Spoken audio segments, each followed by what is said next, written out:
Hey guys, welcome back to the channel. And it's getting kind of cold over here right now. The monsoon season is upon us. We've got lots of rain and more rain in the next few weeks, I guess. Um, so it's big, the winds have also picked up. So with those rains, it comes the cooler temperatures. Although people who got snow and ice for winter will laugh at this kind of temperature, it's your t-shirt and shorts, or I should say even tank tops and shorts weather for those of you. Anyway, we've got, yes, yet another Jim Carrey film. I told you I'm going to be doing a lot of Jim Carrey movie reviews. And I kind of have this feeling mainly because, yes, he's, not going to be doing too many films these days. He's almost retired from movie making. He'll do the odd movie here and there. But so far, the last few years, it's only been the Sonic the Hedgehog films. Yeah, so might as well pay tribute to the man who gave me lots of laughs. So Yes Man is from 2008. It is a romantic comedy film starring Jim Carrey and Zooey Deschanel. I don't know if it's Zoe Deschanel or if it's Zooey Deschanel because it's double O, so I don't know. I'm guessing it's Zoe. You've also got, before he became really famous, Bradley Cooper, John Michael Higgins, Reese Darby, who I don't think I've seen him in anything else, but he's very funny in this movie. Danny Masterson, who got arrested and put in jail this year. Fionnuala Flanagan, Fionnuala Flanagan, who I've seen mostly in more serious roles, but here she's in a comedy film. Terence Stamp, Sasha Alexander, who I have, again, I don't think I've seen her in too much stuff. I do want to watch more that show that she was in called Rizzoli and Isles, but maybe sometime later. You also got Molly Sims. I think the first movie I've seen her since the last week. Oh, what was it called? Show called Vegas. Yeah, and that's about it. So this is basically about this. I think a guy in his 40s named Carl Allen, who's a loan officer for a bank. And he's become very depressed and withdrawn, doesn't want to hang out with his friends, just wants to sit alone at home, watch movies for as long as he can, stay away from everybody after his divorce from his wife Stephanie, played by Molly Sims. And with that negative outlook, his friends feel like he's not really doing anything, and they kind of scold him, saying that Peter, who's played by Bradley Cooper, says like you're going to die all alone. And after one evening where he missed Peter and Lucy played by Sasha Alexander, when he realizes that he's done that, he has a dream about him being dead in his room, and his friends come in and they basically are saddened by his death. It's like there's hardly any difference being alive or dead, and that shakes him up a little bit, so he decides to try to do something. So he met this former colleague of his called Nick. Nick is played by very small role. That's John Michael Higgins, sorry. And he tells him that his life has changed after going to this convention by this kind of like a life coach who makes everybody say yes to opportunities. So Carl goes to see that motivational speech, and he gets inspired to say yes to every opportunity that comes in by the inspirational guru named Terence. And so he enters him into a covenant. Now, things are going really well for him after this covenant happens, but first it starts with him dropping this homeless guy into a park.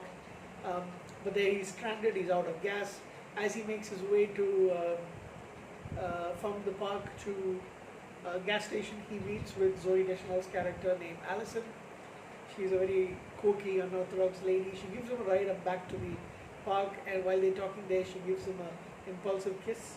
And then a few days later, he meets his elderly neighbor Tilly.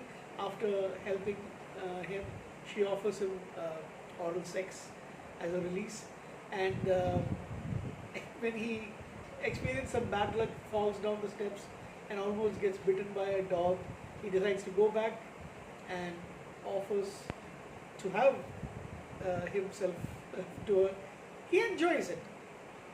And after that, he's getting more positive things. So he starts giving a lot of small loans to people. People are happy, he's happy as well. He becomes friends with his boss, Norman, who's a big nerd and has, you know, like he has theme parties at his house.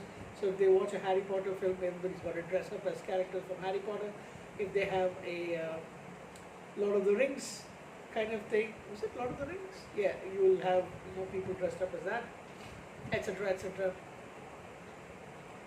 And he starts renewing his friendship with both Peter and Rooney, and he, you know, learns to speak Korean, takes guitar lessons, learns how to fly Cessna airplanes, helps Peter's fiancée Lucy with her bridal shower, and he happens to see Alison once again, who is the singer of a band called Munchausen by proxy, and they hit it off. They start dating. He also helps a guy, a jumper played by Louis, is it Louis Guzman? Yeah, Louis Guzman, who's like, you know, he sings a song called, what is it? It's called Jumper by a band called Third Eye Blind. I've never heard that song before other than this movie, but it's very nice. He ends up getting in trouble after going to Nebraska on a impulsive quick vacation with Alison. The FBI thinks that he is a terrorist because of the things that he's done. But then he and his lawyer tells them about the covenant. And just before that, Alison asks him to move in with her, and he said yes after hesitating for a while. And now she thinks he's only with her because he has to say yes for everything. So she doesn't really know what's his whether he really likes her, all that. He tries to convince her, but she leaves, and he is forced to say to leave when she tells him to leave. She can't trust him anymore, is what I'm saying. Oh yeah, I forgot, they also mentioned that he gets promoted at work because of the fact that all these small loans he's giving to people. People are really grateful, they're actually paying off their entire loans, so the bank is making a lot of money, so he gets promoted. Unfortunately, at the expense of Norm is asked to leave is fired from his job, or I should say let go from his job. And then things turn a little bad when he goes to help his after the bridal kind of like bachelorette party for Peter and bachelorette party for Peter and Lucy. He gets a call from his ex-wife Stephanie, who's slowly seeing the changes in him and regretting the fact that she divorced him. So after she breaks up with her current boyfriend,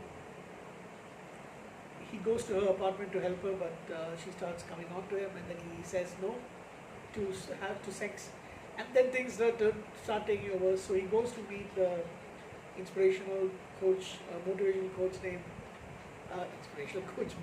coach named Terence. However, after an accident, he finds out that there is no such covenant. It's just that saying yes to things starts opening up different avenues for you. You start enjoying more out of life. So it's that you don't have to say yes to everything, but if it's something that you feel is going to be worthwhile, you do have some passion for it, say yes to it. Renewed and grateful and happy, he goes and meets Alison. They make up and they kiss, and then they go back to dating once again. So that's how the movie ends. It's nice, sweet, and funny. I really like this movie quite a lot. I watched it maybe like 5 to 6 times, and I absolutely love it. Made on a budget of $70 million, it made $223.2 million at the box office. I feel this is something that all of us can really watch on a lazy afternoon or a rainy evening such as this, and enjoy it. Chill it back. It's not his best work, but it's still among, like, yeah, I really enjoy this movie because it's very sweet and funny. So yeah, I give this movie an 8 out of 10. I really enjoyed it quite a lot, like I mentioned. So that's it. Good night.